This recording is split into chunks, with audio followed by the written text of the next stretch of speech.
Saya Peter Kambei, host Anda di program Malming bareng Peter. 10 tahun sudah saya bergabung dan aktif di komunitas PHP Indonesia. Alasan utama mengapa saya masih bertahan di komunitas ini adalah karena kecintaan saya dengan apa yang saya lihat, saya alami, dan saya rasakan. Terutama, bahagianya saya melihat teman-teman di komunitas yang dapat bertumbuh, berkembang, dan menjadi orang IT yang lebih baik. Sejatinya, program Malming bareng Peter ini adalah sarana yang saya buat untuk menumbuhkan banyak talenta-talenta baru di dunia IT, karena di sini Technowers bisa belajar berbagi dan bercerita dengan menjawab pertanyaan-pertanyaan sederhana yang kerap ditanyakan orang IT lainnya di komunitas. Dan dengan cara ini, Technowers dapat mulai melatih skill berbicara di depan publik. Salah satu skill yang amat sangat penting bagi orang IT untuk dapat dengan cepat meroket tinggi, meraih cita-cita masa depan yang diidam-idamkan. Ayo, saya tunggu kontribusinya. Kontak saya karena masih ada banyak waktu tersedia di hari-hari yang akan datang. Selamat bergabung dan selamat belajar. Salam next level.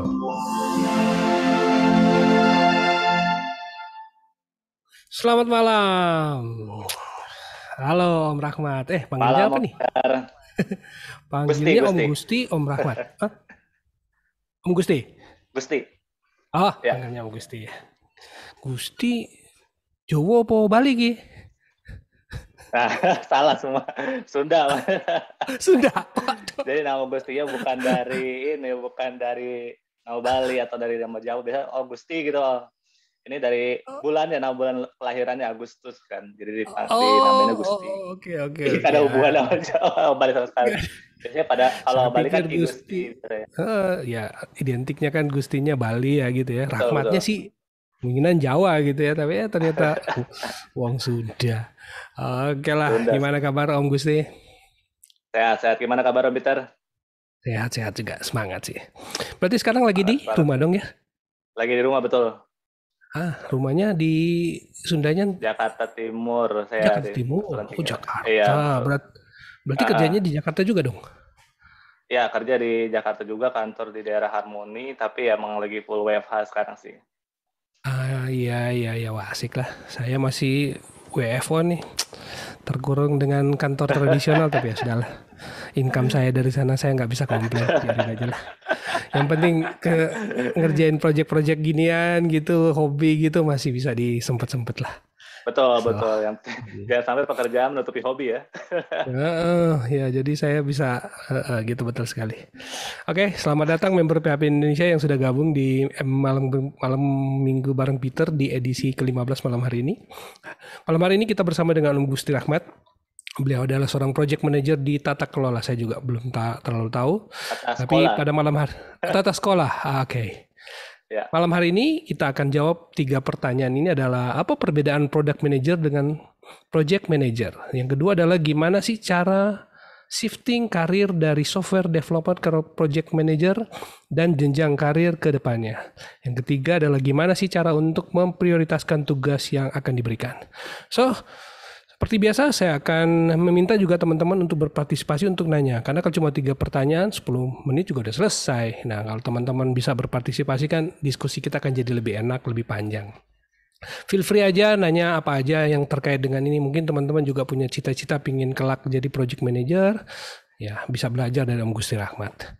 Kita akan segera mulai, dan sebelum kita mulai, kita mau kenalan dulu. Mungkin Om Gusti bisa memperkenalkan nama, tempat lahir, domisili, asal, status keluarga, dan sebagainya. Silakan. Oke, terima kasih Om Peter untuk kesempatannya nih, luar biasa banget nih. Kira setelah dari malam minggu bareng Peter edisi pertama saya mantau dulu nih, biar yang suhu-suhu dulu yang muncul. Ya, jadi teman-teman perkenalkan, nama saya Gusti Rahmat, biasa dipanggil Gusti. Nah, saat ini saya bekerja di Tata Sekolah sebagai Senior Technical Project Manager. Nah, saya memulai karir sejak 2010 sebagai teknisi CCTV malah awal kan, lalu shifting ke pabrik, pernah kerja di pabrik juga selama 2 tahun, tapi bagiannya ini production controller gitu, jadi dia ngatur produksi secara keseluruhan. Jadi kalau dirunut-runut ini berkaitan semua nih sampai sekarang yang membuat karir saya terbentuk hingga saat ini gitu kan. Terus juga selama 4 tahun, selama 5 tahun saya bekerja sebagai IT support, itu macam-macam posisinya sih, nggak IT support aja, tapi ada sistem engineer juga, terus jadi end user, tapi pokoknya basically yang berkaitan dengan non coding lah pekerjaannya IT supportnya gitu. Jadi makanya setelah 5 tahun saya pikir-pikir nih kalau misalkan mau naik ke next levelnya gimana ya kira-kira ya, ternyata demand-nya di Indonesia kan banyak tuh jadi software developer kan. Akhirnya saya melanjutkan mimpi saya yang dulu untuk bisa jadi programmer. Nah, dengan akhirnya shifting nih dari teknisi, dari IT support, jadi ke software developer. Mulai dari tahun 2018, jadi awal mulai jadi web developer saat itu. Nah, dari 2018 sampai saat ini udah saya memantapkan diri untuk bekerja di bagian software development lah gitu. Dan akhirnya di awal tahun ini bergabung di Tata Sekolah sebagai project manager. Nah, kenapa saya akhirnya memutuskan bergabung jadi project manager ini? Karena skill teknis saya mungkin bakal mudah disaingi sama junior-junior kita lah, fresh grade yang masih fresh kan secara coding kan. Jadi mereka pasti lebih mahir lah. Nah, saya melihat di posisi ini ya antara project manager atau product manager karena saya udah bekerja di berbagai jenis bisnis kan, dari mulai farmasi sampai di pabrik juga pernah kan. Jadi itu yang membuat saya mempunyai pengetahuan yang cukup luas lah di semua departemen di dalam perusahaan tuh saya tahu. Jadi misalkan saya disuruh bikin software akuntansi atau disuruh bikin software HR tuh pasti bisa lah insya Allah gitu Mas.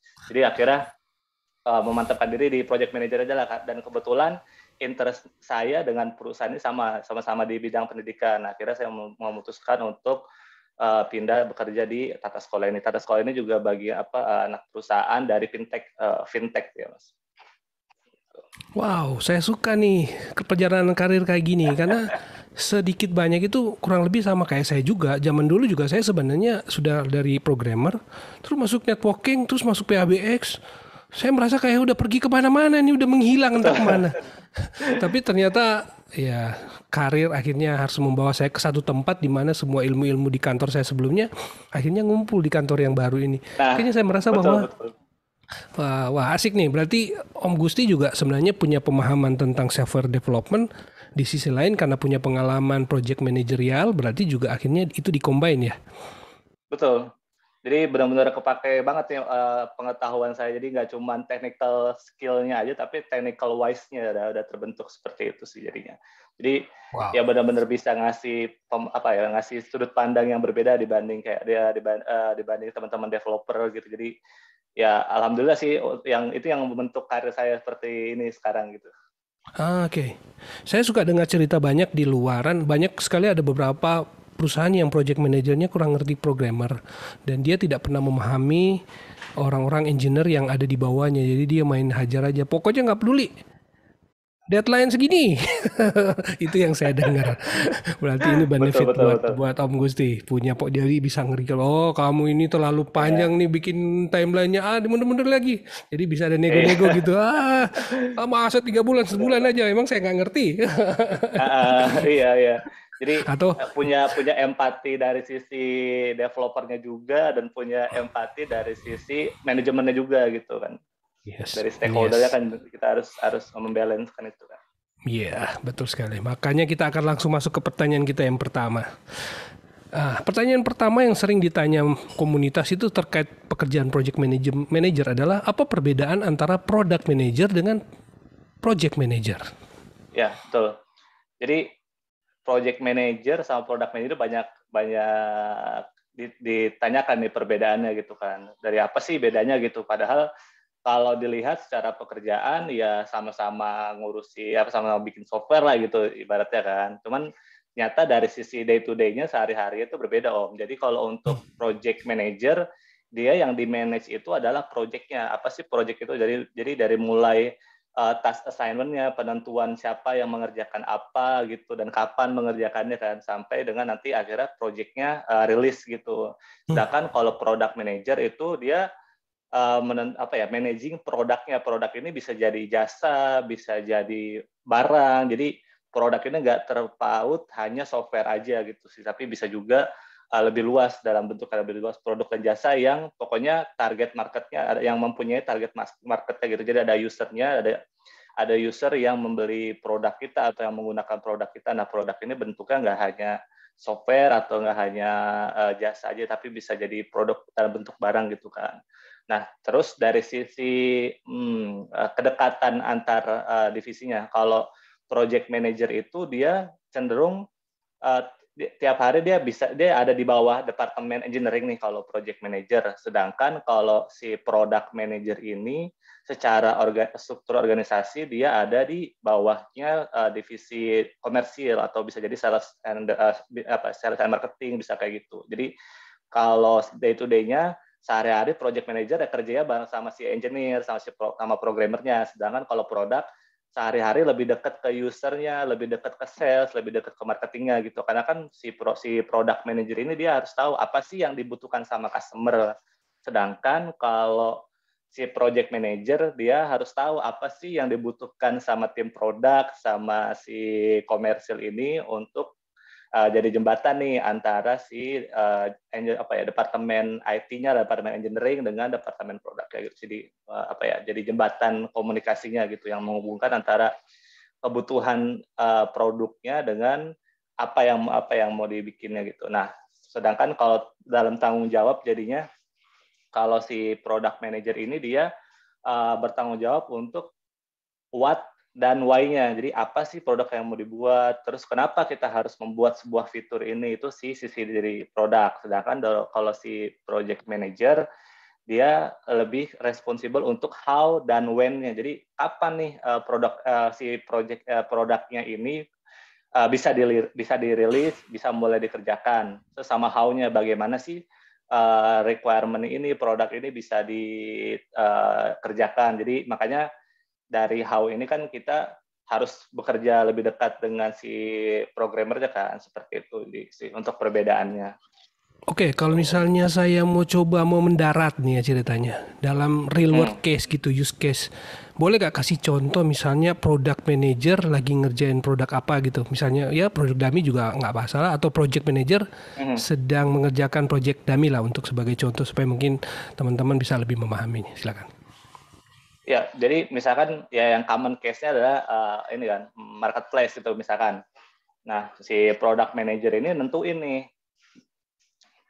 Jadi di marketplace ini kita mau ada fitur, mau ada kategori apa aja, misalkan barang yang kita jual kan, misalkan marketplace-nya khusus untuk kalau yang ini barang-barang produk kecantikan misalkan, mau ada bagian bedak, kategori bedak, mau ada kategori apalagi pembersih wajah, terus misalkan ada kategori lipstick, nah itu si product manager nih yang harus menentukan jenis-jenis kategori itu gitu kan. Terus pasti ditanya dong sama CEO-nya, sama stakeholder-nya, sama owner dari bisnis tersebut, emang kenapa kita harus ngejual produk kecantikan gitu kan. Nah, itu si product manager nih yang harus tahu jawabannya dari kenapa produk ini kita harus jual, harus jadi produk yang kita jual di customer kita gitu. Nah, sedangkan si project manager, nah dari product manager kan udah tahu nih apa aja yang mau dibikin, kategori apa aja. Terus si product manager datanginlah ke divisi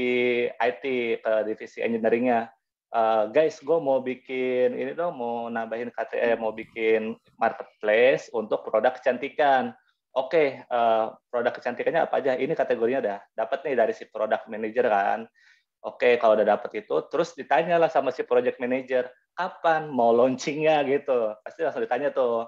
Terus untuk syarat untuk launching ini butuh apa aja? Misalkan apakah perlu ada fitur untuk pembelian? Karena kan biasanya kalau di startup itu kan dia nggak harus langsung jadi produk utuh kan. Jadi misalkan launching-nya itu hanya menampilkan produk katalognya aja. Nah, si project manager lah yang akan menentukan kapannya dan terus fitur apa aja yang bisa di-deliver berdasarkan timeline tersebut gitu Om. Jadi misalkan dari si project manager nanti bakal nanya tadi release date udah ada, terus untuk apa aja nih fitur-fitur yang mau ada si product manager udah ada, terus nanti project manager nanyain lagi perlu login nggak untuk beli aplikasi untuk beli produk kita ini, atau ya udah kalau kayak tiket Ancol kan kita bisa cuma ngisi KTP segala macam gitu doang kan, jadi nggak perlu login. Nah misalkan nanti si project manager misalkan, oke, kita perlu autentikasi nih ya, si project manager lah diskusi dengan tim engineering. Ini possible nggak sih untuk di-deliver di bulan depan misalkan.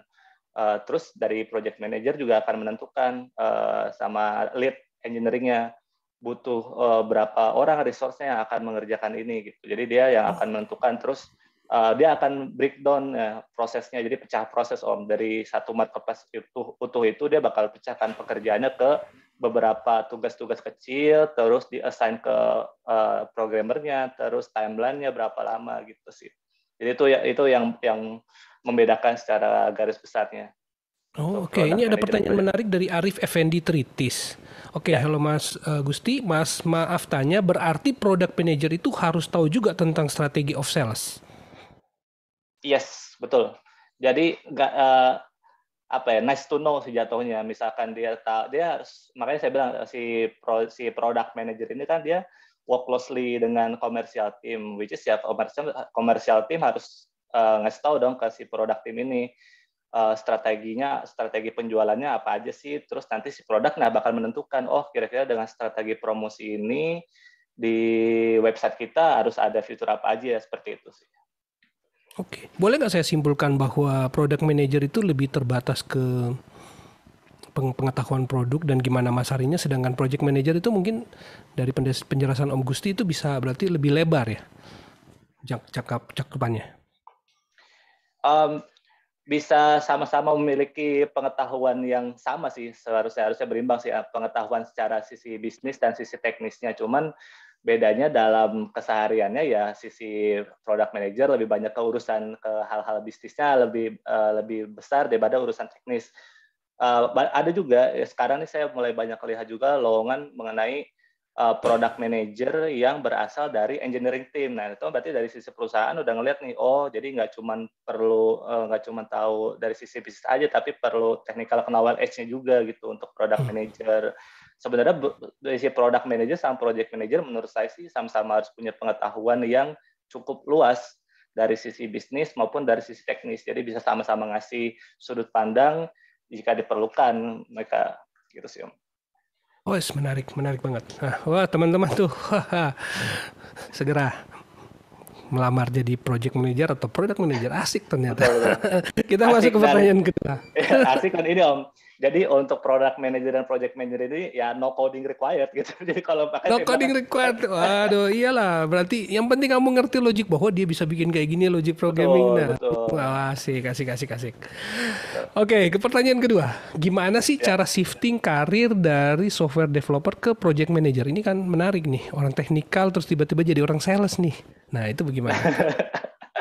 Saya bukan orang sales sih, tapi orang yang ngatur pekerjaan si engineering gitu. Ya. Manager ya. Jadi manager. Betul. Ini si project manager ini tuh dia manajer nggak punya anak buah gitu.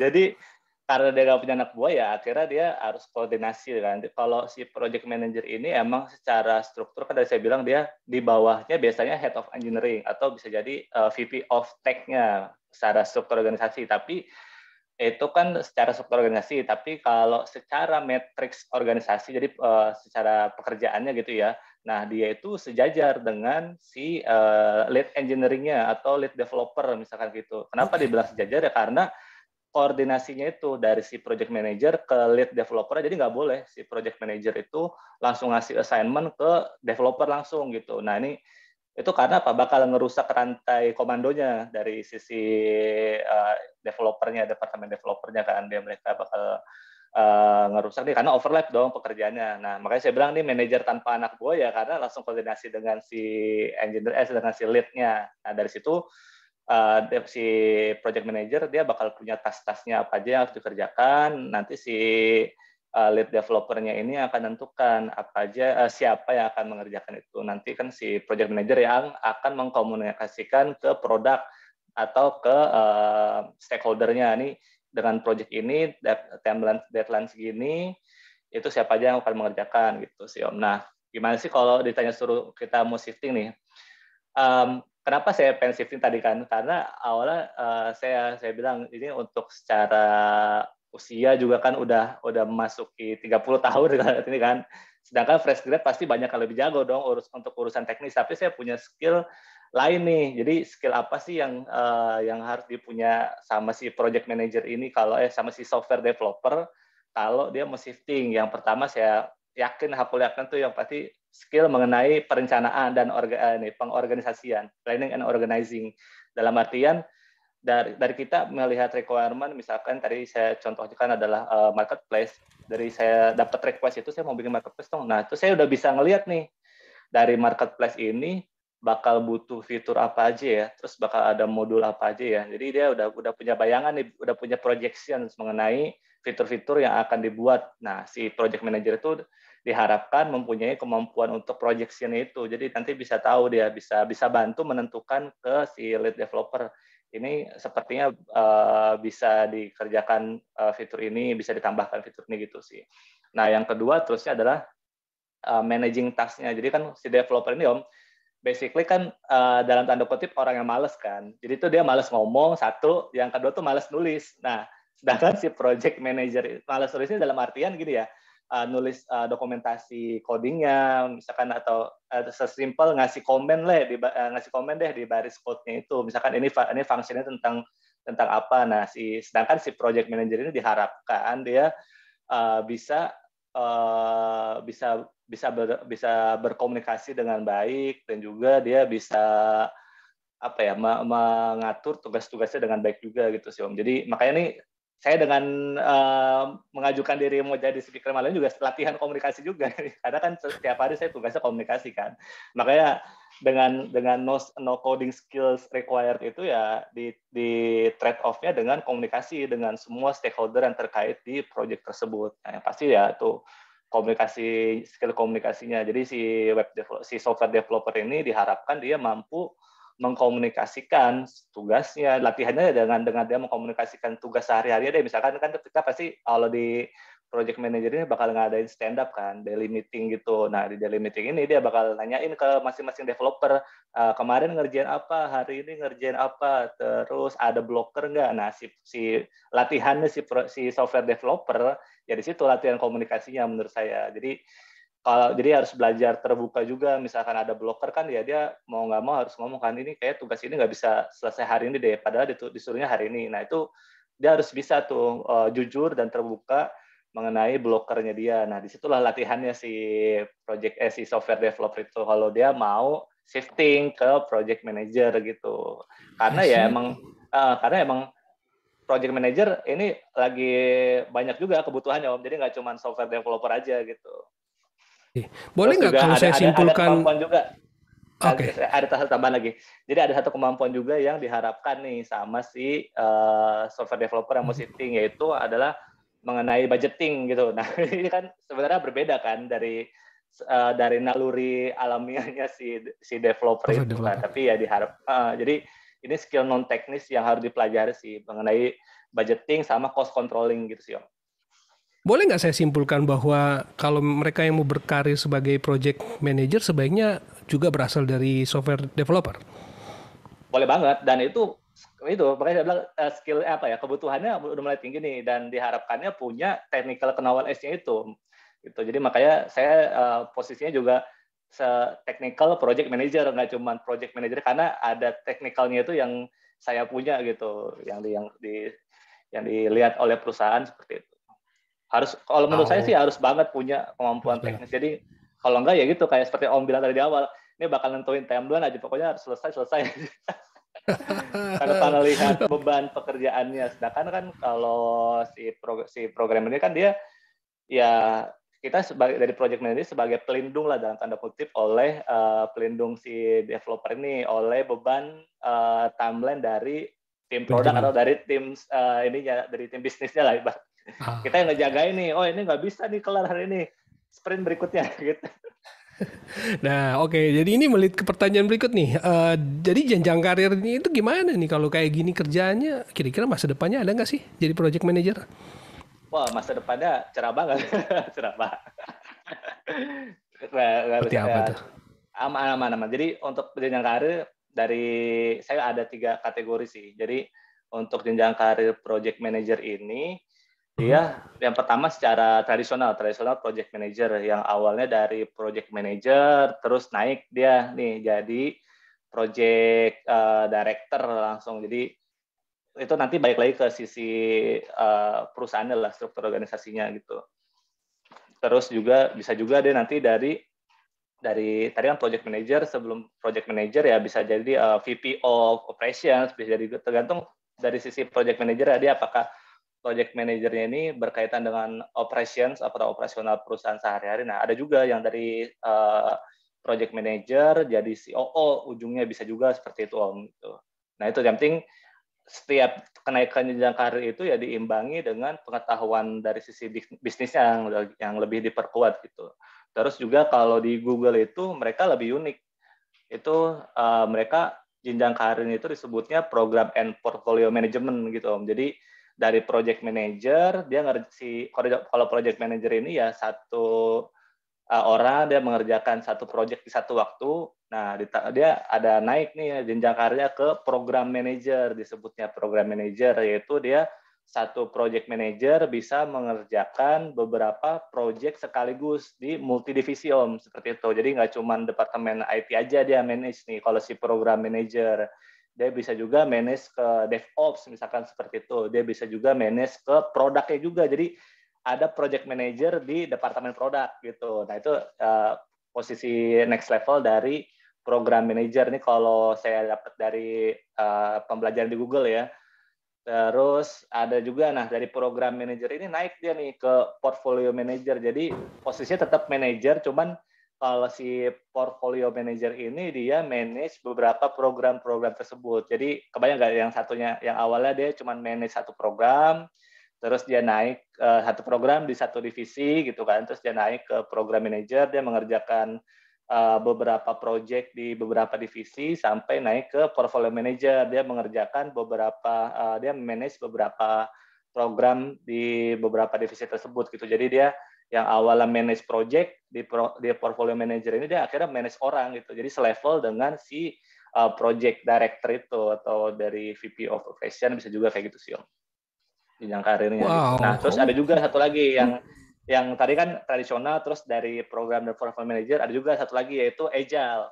Nah, agile rules ini pasti Om pernah dengar kan untuk yang Scrum Master, terus product owner, product manager, product owner. Nah, itu ini juga dia kalau saya bilang sih ini bukan jenjang karir sih, tapi pembagian divisinya. Jadi ada juga yang posisinya sebagai agile coach, yaitu dia orang yang membantu perusahaan tersebut untuk mengimplementasikan agile. Jadi tujuannya apa? Supaya lebih fleksibel, lebih transparan, dan juga lebih efisien. Terus juga ada juga posisi sebagai Scrum Master. Nah, ini Scrum Master ini di perusahaan yang emang dia menggunakan metodologinya itu Scrum untuk project manajemennya. Kalau di saya kan karena disebutnya project manager, jadi lebih punya fleksibilitas untuk menentukan jenis metodologi dari project manajemennya gitu. Jadi saya bisa menggunakan Kanban, bisa menggunakan Scrum, atau bisa menggunakan Waterfall, tergantung dari kebutuhan dari project tersebut Om. Jadi nggak strict pakai Scrum. Nah, kalau di Scrum Master ini dia karena perusahaannya pakai Scrum, ya dia udah fokus aja sama posisi Scrum Master itu. Jadi dia Scrum Master ini ya dalam garis miring sebagai project manager gitu. Terus ada juga product owner. Product owner ini ya lebih ke dia selevel sama product manager gitu sih Om. Kalau untuk produk Oke. untuk karir Wow, petnya. Jadi panjang lebar. posisinya emang bisa kalau posisi sampai ke level bisa ke COO sama CTO, tapi kalau product manager dia bisa ke CEO. Jadi ada beberapa yang saya tahu ada beberapa product manager yang sekarang udah jadi CEO, dan juga untuk project manager yang tadinya project manager terus bisa jadi head of engineering bisa juga, terus akhirnya jadi CTO gitu sih, tergantung dari struktur organisasi perusahaannya. Oke, udah ada 2 pertanyaan dari Fahmis sama Junior, tapi sebelum masuk ke pertanyaan mereka, masih ada kelanjutannya sama pertanyaan tadi.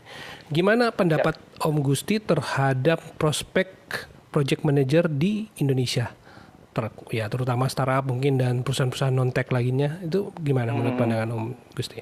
ya untuk prospek ya, prospek setiap project manager ini uniknya adalah dia nggak harus untuk perusahaan startup aja Om. Jadi Untuk kayak konsultan, dia ada juga project manager, malah banyak juga di satu perusahaan konsultan itu yang nyari banyak project manager, karena kan dia basically bekerja dengan banyak klien kan, dan masing-masing klien ini dia nyari project manager tersendiri untuk handle klien tersebut gitu. Jadi bisa jadi karena dia ngerasa project manager ini bisa punya perspektif mengenai bisnis development juga gitu sih Om.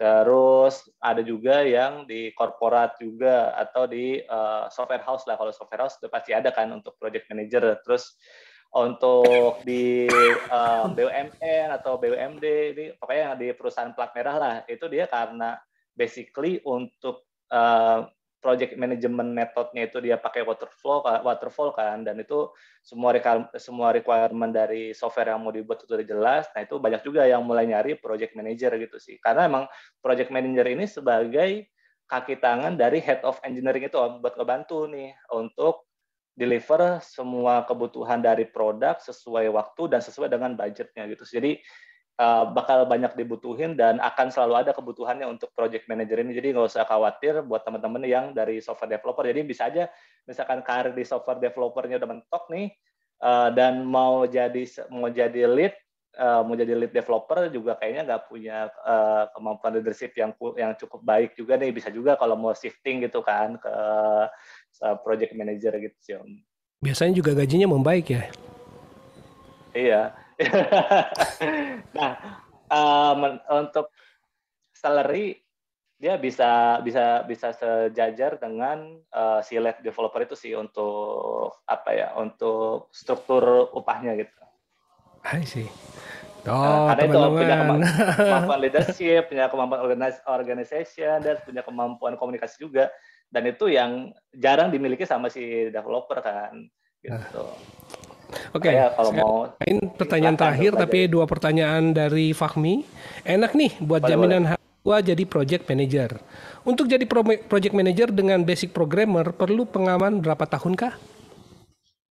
Nah, kalau hasil pengamatan saya sih sebenarnya minimal udah ada di posisi developer kurang lebih 3 tahun ya. Jadi kan basically untuk junior developer itu kan 1 sampai 3 tahun kan. Fresh grad pun bisa, non degree juga bisa kalau mau jadi project manager. Cuman ya itu harus dilengkapi dengan misalkan sertifikasi. Kalau yang non degree ya, misalkan yang kuliahnya DO atau misalkan nggak lulusan SMK aja gitu dan belum pengen kuliah, pengen langsung terjun nih jadi project manager, itu bisa Om. Tinggal ikutin sertifikasinya aja, dan sekarang banyak banget yang ngadain sertifikasi untuk project manager tersebut. Nah, kalau untuk yang sekarang udah awal berkarir sebagai developer, saya sarankan sudah bekerja 1 sampai 3 tahun atau minimal 5 working project atau software yang udah dikerjakan. Jadi kenapa dilihat kayak gitu? Karena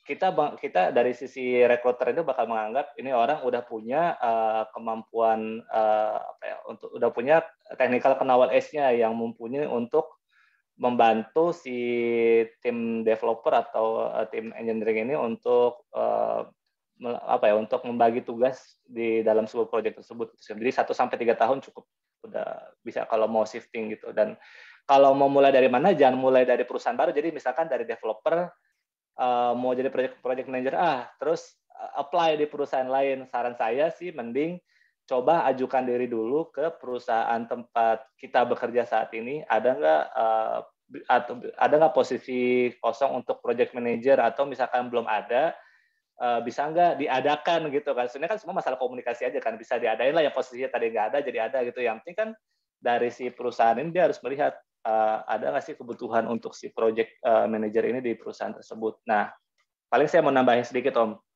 Jadi dari sisi perusahaan juga dia harus ada penilaian apa sih yang dibutuhkan posisinya, apakah product manager atau project manager Om. Nah, di mana perusahaan butuh product manager. Nah, kapan sih perusahaan ini butuh product manager? Nah, dia butuh, perusahaan ini kita anggap butuh product manager kalau dari sisi perusahaan kesulitan nih dia untuk menemukan revenue stream yang baru, atau dalam artian kok kita produknya gini-gini aja ya, gimana sih caranya kita biar bisa melayani lebih banyak user, misalkan kayak gitu, atau gimana sih misalkan kita bisa bikin produk baru nih yang tadinya cuman bikin software untuk end user, bisa juga jadi kepengen deh pengen punya bikin software untuk B2B gitu kan. Nah, ini berarti perusahaan butuh product manager. Nah, sedangkan kapan sih perusahaan butuh project manager? Kalau si perusahaan ini dia kesulitan nih kesulitan untuk mengembagi tugas-tugasnya gitu. Dan si head of IT-nya atau head of engineering-nya dia udah kesulitan buat ngatur dari dia sendiri gitu. Jadi kapan nih perusahaan butuh project manager, yaitu saat project-nya udah banyak nih yang mau dikerjakan. Misalkan ada tadi ada B2B, ada B2C. Nah, itu kan sebenarnya dua domain yang berbeda kan, dan butuh dua pemahaman yang berbeda. Wah, perusahaan udah ada nih udah ada inisiatifnya, cuman kesulitan untuk mengatur timeline-nya. Nah, disitulah perusahaan butuh project manager. Jadi kalau kita mau shifting dari si developer jadi project manager, yang pertama coba dari perusahaan tempat kita bekerja sekarang, lihat ada nggak kemungkinan kebutuhan tersebut. Yang kedua, ya kita udah bekerja sebagai developer kurang lebih 1-3 tahun. Saran saya sih 3 tahun lah, supaya bisa punya kemampuan untuk melihat lebih luas gitu dari sisi kebutuhan tersebut. Oke, sebentar. Saya Gitu, Om. punya gambar meng-freeze. Tapi Siap, nggak siap, apa-apa. siap. Aman, aman, aman. Oke, Oke, sudah kembali ya. ya. Oke, sorry ya untuk gangguan teknikal. Dan pertanyaan berikut dari Junior, tapi kelihatannya jawabannya sama dengan pertanyaan Fahmi tadi. Jadi saya skip aja. Nah, pertanyaan berikut sekaligus sama dengan pertanyaan terakhir kita. Dari siapa ya? Nah, Abdul Aba Albarki, tanya dong bagaimana menyiasati keinginan stakeholder lead manager yang memaksakan timeline yang singkat tetapi pengen semua fitur harus dirilis. Pertanyaan kita yang terakhir sama sih kurang lebih. Gimana sih cara Betul, betul, betul. memprioritaskan tugas? Ya, Betul, betul. silakan. Inilah dilema sebagai developer. Kalau nggak ada project manager, Om. Jadi ada ungkapan yang menarik. Satu bayi tidak akan bisa dilahirkan Boleh dalam 1 bulan oleh udah. 9 wanita, ya sebagai ibu hamil gitu kan. Hmm. Jadi ya tapi ya satu bayi itu ya emang dia waktu lahirnya itu 9 bulan kan, nggak bisa dipercepat, nggak bisa juga diperlambat. Nah itu dari sisi stakeholders nih biasanya dia pengennya tuh pengen cepet, semua urgent, semua penting, semua pengen di-deliver secepatnya gitu. Nah, dari kita sebagai developer kalau mau latihan nih untuk shifting atau ya kita latihan untuk say no lah ibaratnya. Nah, itu kita harus ini sih ada tekniknya untuk menentukan skala prioritas itu, Om, yang kita sebut sebagai Eisenhower Decision Matrix. Jadi dia itu matrix urgency dan important. Jadi dari si developer ini dia harus menentukan mana yang penting dan urgent, mana yang tidak penting tapi urgent, mana yang tidak urgent tapi penting, dan mana yang tidak penting dan tidak urgent gitu. Jadi ada matriksnya namanya Eisenhower Decision Matrix. Nah, itu dia dari developer yang harus menentukan skala prioritas tersebut gitu. Jadi dan itu sebenarnya dari stakeholders itu sih kalau saya lihat dia bukannya dia nggak mau mendengarkan, tapi bisa jadi dari developernya langsung mengiyakan aja gitu, Om. Jadi kebanyakan manut-manut wae lah gitu. Padahal sebenarnya dari stakeholders pun saya yakin ya kalau yang stakeholdersnya bisa diajak komunikasi, saya yakin dia pasti bakal mengerti selama dari developernya dia mengajukan, oh nih nggak bisa nih untuk timeline segini dan minta fitur sebanyak ini gitu kan. Terus juga dia nggak bisa nih misalkan untuk ngerjain sendiri tapi minta fitur sebanyak ini gitu. Saya perlu resource tambahan. Sebenarnya developer berhak untuk mengatakan tidak gitu kan kepada stakeholders. Emang ada sih beberapa perusahaan yang rese gitu, atasannya kan pengennya ngerjain semua ya. Kalau kayak gitu ya tinggal cari yang lebih baik. Tapi kalau misalkan kita melihat atasan kita bisa diajak ngomong gitu ya, diajak ngomong aja gitu. Saya yakin semakin ke sini semakin banyak juga kok atasan atau perusahaan-perusahaan yang lebih terbuka selama si uh, karyawan mereka atau developer mereka bisa lebih terbuka mengenai kesulitannya gitu. Makanya kan kalau di Agile itu dia ada stand up meeting. Nah, di situ kan kita tahu nih ada blocker apa aja sih gitu. Kita bisa mitigasi kesulitannya, terus kita bisa mitigasi timeline ini bakal molor atau enggak gitu sih. Yang penting sih komunikasinya. Nah, terus kita gimana sih kita bisa tahu mana yang penting dan mana yang urgent yang harus dikerjakan. Nah, kalau dari saya sih ada beberapa tips sih untuk menentukan prioritasnya. Yang pertama adalah deadline-nya yang pasti. Setiap saya dikasih pekerjaan, saya bakal nanya, ini butuhnya kapan gitu. Butuhnya kapan? Itu deadline. Itu kita harus dapat dulu nih pertama. Ini mau dibutuhin kapan? Jadi jangan user datang, saya mau bikin marketplace dong. Pas ditanya besok jadi gitu. Pas ditanya ada yang kita nanya nih, ini butuhnya kapan? Secepatnya. Ya secepatnya kapan gitu kan. Itu kita harus dapat tanggal fixnya gitu. Kalau misalnya nggak dapat, ya udah lu ntar balik lagi deh ke sini gitu. Jadi meskipun bos juga bosnya juga harus kita tanya aja gitu, ini kapan selesainya gitu, kapan dibutuhkannya gitu. Jadi yang pasti yang pertama itu deadline-nya kapan Om. Itu penting banget deadline itu. Terus yang kedua stakeholder needs-nya nih. Dari tadi kan udah tahu nih kapan, terus apa aja yang mau dibikin gitu kan. Ini harus jelas juga, nggak cuma bikin Gusti bikin di marketplace tuh nggak cuma gitu doang Om. Saya harus mau ditentukan juga di marketplace itu ada apa aja. Nah, ini stakeholder needs-nya nih kita harus dapat juga. Yang pertama tadi deadlines, yang kedua stakeholder needs-nya, kebutuhannya apa aja gitu kan. Terus yang ketiga, nah udah dapat kebutuhannya apa aja, kita bisa lihat tuh, kita bisa nentukan dari kebutuhan itu bakal ada task apa aja di sini gitu sih. Jadi dari situ kita bisa lihat nanti kritikalnya tuh di mana sih, yang mana sih yang harus benar-benar dikerjakan sama yang mana bisa dikerjakan nanti gitu. Makanya tadi kan kita pakai urgency important matrix itu kan. Nah, dari situ misalkan kita udah dapat nih tas-tas yang emang kita harus kerjakan dan tas-tas yang mana yang bisa kita delegasikan. Nah, di situ. Jadi dari skala prioritas tersebut kita bisa menentukan mana sih yang harus delegasikan karena kita nggak mungkin kita bisa mengerjakan semuanya berbarengan gitu kan, dan nggak mungkin juga kita harus mengerjakan, kita pokoknya dalam hidup ini kita nggak harus mengerjakan semuanya gitu. Jadi kita ada penentuan delegasinya itu Om, itu penting. Terus yang kelima yaitu kita harus stay fleksibel. Jadi harus benar-benar se-fleksibel mungkin. Skala prioritas ini bukan berarti kita saklek, ini yang hari ini kita harus kerjain ini nih. Tapi kita cuma menentukan aja untuk mana yang urgent, mana yang important gitu. Tapi kita harus tetap fleksibel supaya kita harus siap dengan perubahan yang tidak diduga, dan itu pasti banget dalam pekerjaan atau bahkan dalam kehidupan, hal-hal unexpected changes ini pasti banget. Itu sih. Jadi kalau saya boleh recap lagi, ada 5 tadi nih cara untuk memprioritaskan tugas yang diberikan kepada kita. Yang pertama itu deadlines, yang kedua itu stakeholders needs, yang ketiga itu kita harus break down the prosesnya ya, pecah proses lah bahasa Indonesianya. Terus yang keempat ini delegation, yang kelima ini stay flexible gitu sih Om, untuk menentukan prioritasnya dari sisi saya, menurut pandangan saya. Great. Kita masih ada 2 menit dan ada 2 pertanyaan Ya. terakhir.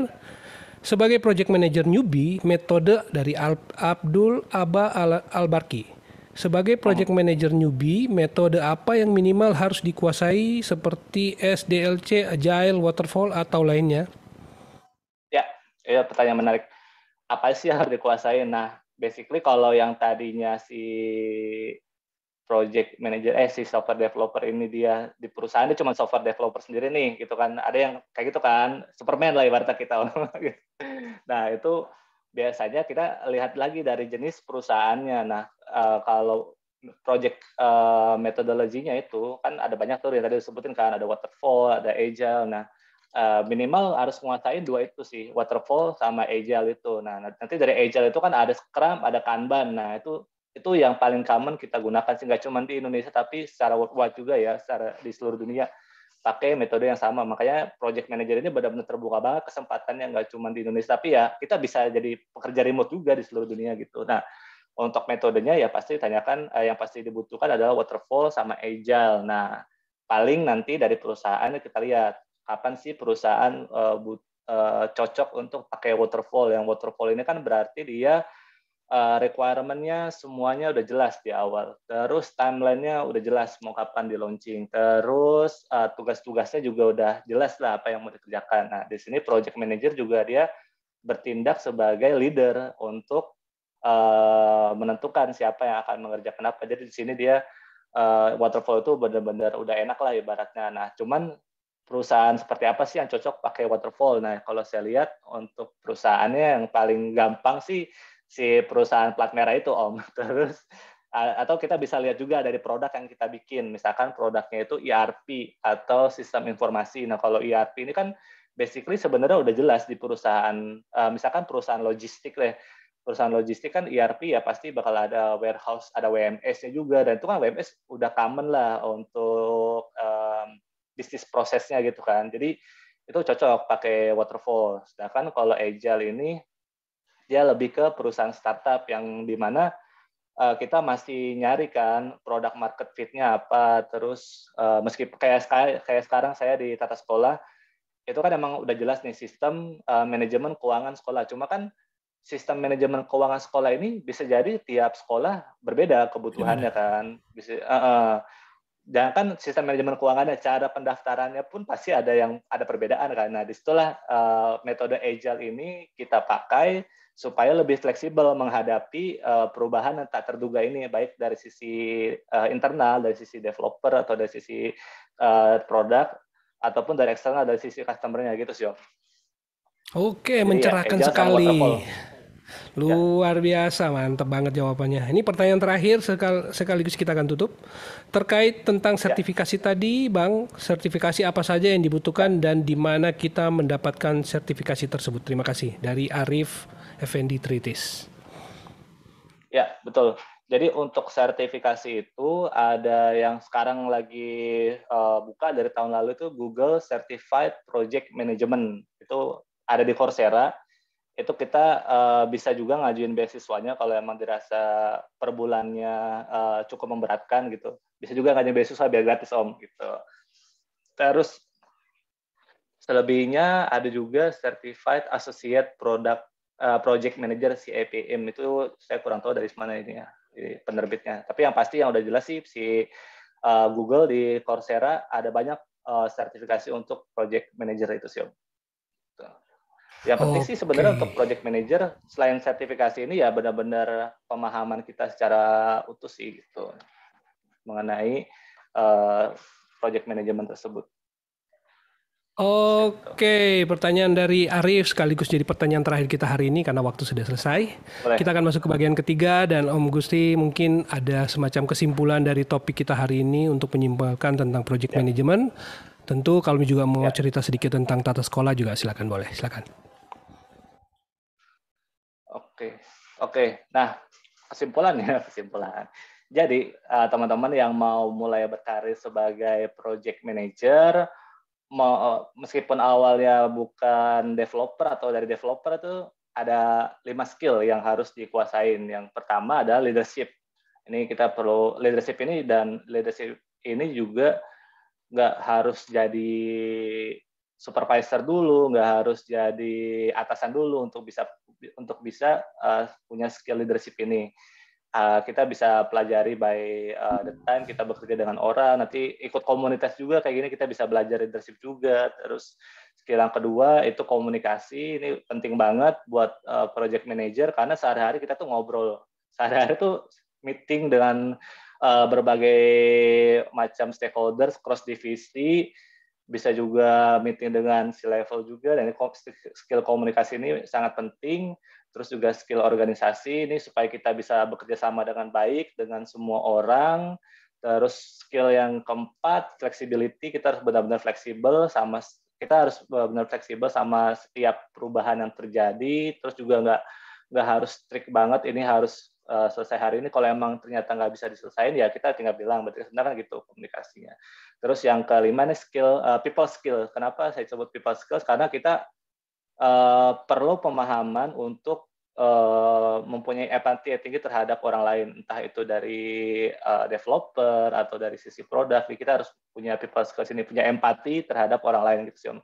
Karena saya tahu banget rasanya nggak enak ditekan jadi developer, tapi juga saya nggak tahu banget rasanya nggak enak nggak punya sales gitu ibaratnya kan dari sisi bisnis gitu. Jadi people skills ini cukup penting untuk berkarir di project manager gitu sih Om. Alright, di tata sekolah mau cerita sedikit, mungkin lagi ada hiring, enggak? Ya, betul. Dari tata sekolah juga kita lagi banyak hiring juga, terutama di developer yang bisa Go, terus ada juga front end juga kita pakai React, terus ada juga untuk locker untuk customer success, ada untuk CS lah ibarat. Ada beberapa locker yang tersedia, bisa follow aja di LinkedIn, Tata Sekolah, terus di IG juga ada Tata Sekolah, website tatasekolah.id kalau teman-teman mau lihat. Dan juga kalau ada teman-teman yang saat ini bekerja di sekolah sebagai IT dan tata usahanya pengen di modernisasikan, bisa menggunakan layanan kami karena kami adalah sistem manajemen keuangan untuk sekolahan gitu. Jadi nanti dari orang tua dan murid bisa membayar sekolahnya melalui aplikasi kami gitu. Setelah bekerja sama dengan tata sekolah, dan dari sisi tata sekolah juga bisa daftar langsung sebagai mitra kami gratis gitu. Great, wow, mind blowing teman-teman. Nah sekarang kalau misalnya ada yang mau kontak ke Om Gusti, kontaknya kemana? Ya, kalau ada yang mau kontak ke saya bisa langsung dari Facebook juga, cari Gusti Rahmat, atau nanti bisa saya kirimkan emailnya di gustirahmat@hotmail.com. Sesuai dengan nama saya, Gusti Rahmat. Gusti Rahmat, silakan cari, nanti coba saya tag ya, mudah-mudahan bisa dicek sini. Gusti. Ya, Gusti Rahmat. Ini, nah saya colek deh itu di komen. Jadi teman-teman bisa kontak via FB. Baik, dengan demikian berakhir sudah Malming bareng Peter kita, suatu topik yang sangat asik banget, mind blowing teman-teman. Benar-benar mencerahkan. Yes, asik percakapan. Kita bisa lanjut lagi kalau memang kita ada topik lagi berikutnya. Mungkin teman-teman juga masih penasaran, karena memang saya minta Om Gusti untuk ngisi di PHPAD Online Learning juga, biar teman-teman lebih puas untuk ngikut di PHPAD Online Learning. Baik teman-teman, sebagai pengumumannya kita akan ketemu di hari berapa nih? 2 minggu yang akan datang ya. Kita akan ketemu Ziki De Julian Rizky, dia adalah praktisi dari Research and Development. Kita akan banyak bahas mengenai data science. Kita akan diskusi tentang topik data science. Semoga teman-teman bisa ikut lagi. Dan program Malming bareng Peter ini terselenggara berkat kerjasama PHP Indonesia dengan Niaga Hoster. Jadi teman-teman yang sudah bertanya hari ini, kepingin dapat hadiah, ada siapa namanya ya? Arif, Abdul, siapa lagi nih? Junior, Fahmi. Nah, kalau kamu mau ingin dapat hadiah, kontak saya, inbox saja. Siapa tahu bisa dapat hadiah dari Niaga Hoster. Niaga Hoster adalah perusahaan penyedia layanan web hosting yang berdiri sejak 2013 dengan misi membantu jutaan orang Indonesia untuk memaksimalkan potensi internet dengan memberikan mereka alat untuk belajar dan berkembang. Jangan ragu untuk memilih hosting Niaga Hoster karena Niaga Hoster menggunakan data center tier 4 untuk memastikan data kamu aman dan mudah diakses. Teman-teman yang kebingungan atau kecepatan Om Gusti ngomongnya, nah bisa dinonton ulang kok video ini. Silakan nanti berkunjung ke channel Tekno bareng Peter di YouTube. Jangan lupa. Ya, itulah. Sampai bertemu dan thank you banget Om Gusti untuk waktunya. Om, sampai ketemu lagi. Asik.